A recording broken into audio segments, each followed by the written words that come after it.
நாட்களிலே தேவனோடு இருந்தார். சகலமும் அவர் மூலமாய் உண்டாயிற்று. உண்டானதொன்றும் அவராலே அல்லாமல் உண்டாகவில்லை. அவர் தமக்கு சொந்தமானதிலே வந்தார். ஆதியில் இருந்த அந்த வார்த்தை மாம்சமாகி கிருபையினாலும் சத்தியத்தினாலும் நிறைந்தவராய் நமக்குள்ளே வாசம் பண்ணினார். அந்த வார்த்தை இயேசு என்ற பெயரில் மனிதனாக இந்த பூமிக்கு வந்தார். அவருடைய பிறப்பை குறித்து நாம் பார்ப்போம்.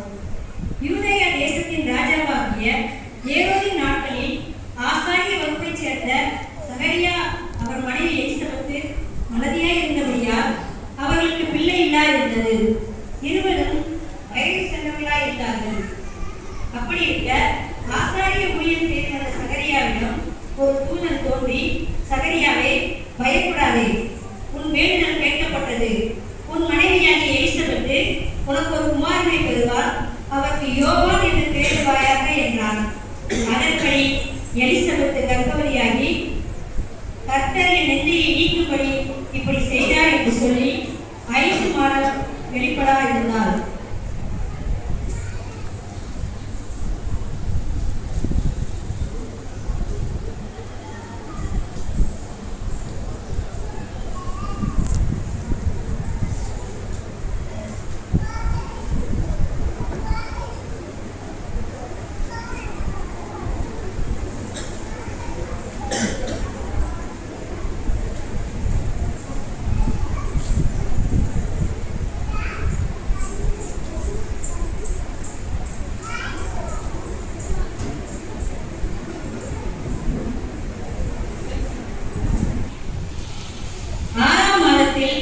காபிரியேல் என்னும் தூதன் கலிலேயாவில் உள்ள நாசரேத் என்னும் ஊரில் தாவீதின் வம்சத்தினாகிய யோசேப்பு என்கிற நாமமுள்ள புருஷனுக்கு நியமிக்கப்பட்டிருந்த ஒரு கன்னியிடத்திற்கு தேவனாலே அனுப்பப்பட்டான்.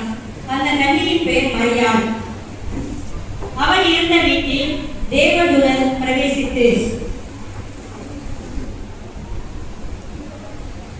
கிருபை பெற்றவளே வாழ்க, கர்த்தர் உடனே இருக்கிறார். சீயக்குள்ளே நீ ஆசீர்வதிக்கப்பட்டவள்.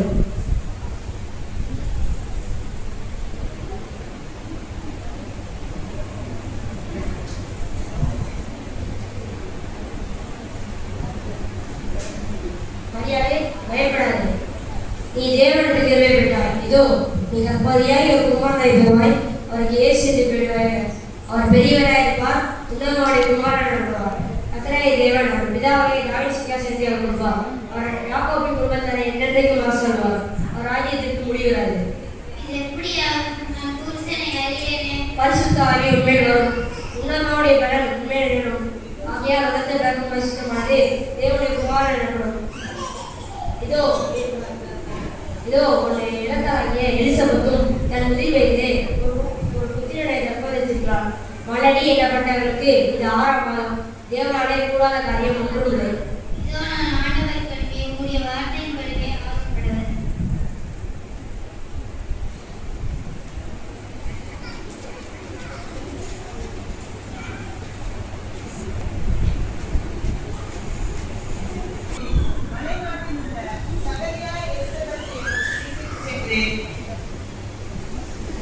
அதன்பின் மரியாள் எழுந்து மலைநாட்டில் உள்ள சகரியா எலிசபெத் வீட்டிற்கு சென்று ஏறக்குறைய 3 மாதம் அவளுடன் இருந்து பின் தன் வீட்டிற்கு திரும்பினாள்.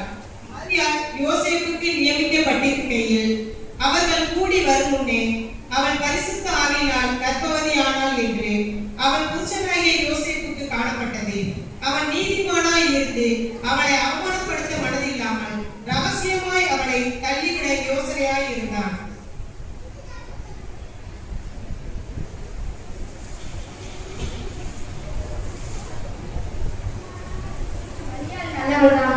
சொல்வதை நம்ப முடியவில்லை. அவனை ஏற்றுக்கொள்ள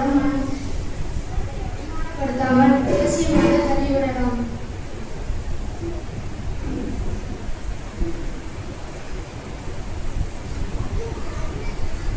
அப்பொழுது அவன் இருந்த வீட்டில் அவன் எதிரே சென்றிருக்கையில் தேவனுடன் பிரவேசித்து, தாவீதின் குமாரனாகிய யோசேப்பே, உன் மனைவியாகிய மரியாளை சேர்த்துக் கொண்டு அறியப்பட்டது.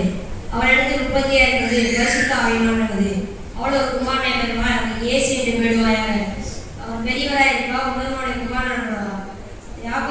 சமாதானம் என்றதற்கு வாசம் ராஜ்யத்திற்கு முடிவுறாது.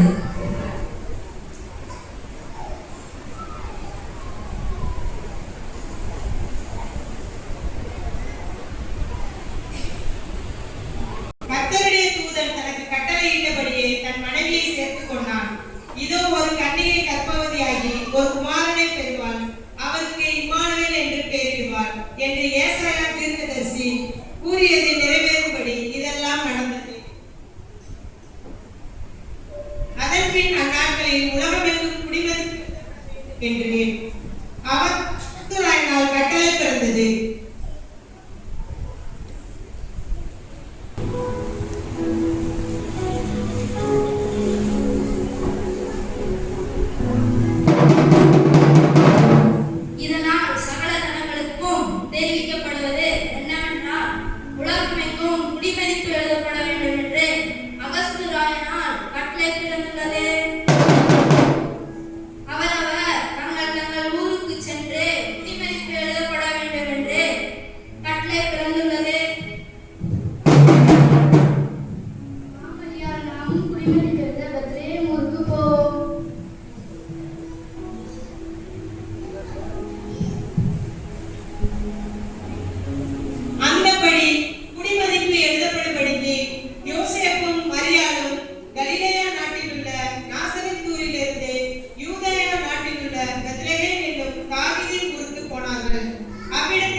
இதோ எல்லா இடத்துக்கும் மிகுந்த சந்தோஷத்தை உண்டாகும் நற்செய்தியை உங்களுக்கு அறிவிக்க போகிறேன்.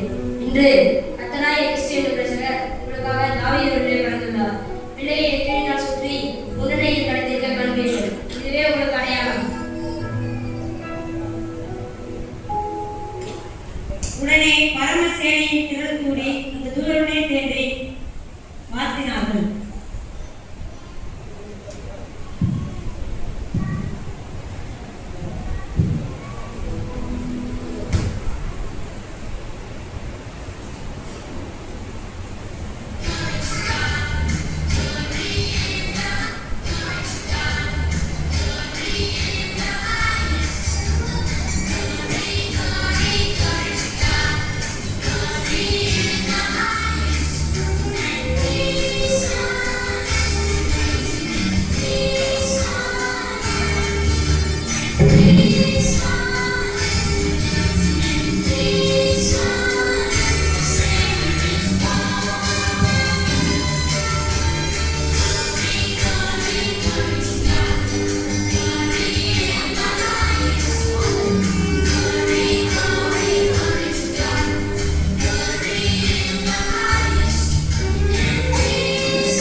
இந்த செய்தியை கேட்ட பின் எனக்கு மிகவும் சந்தோஷமாக இருந்தது. நமக்காக கஷ்டம் இருக்கிறார்.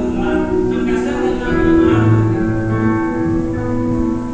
நாம் சற்றும் தவறிட வேண்டாம். தூதன் சொன்னபடி நாம் குழந்தையை செயல்படுத்த வேண்டும். குழந்தைக்கு ஆபத்து நான் ஒரு காரியத்துக்கு செல்வேன்.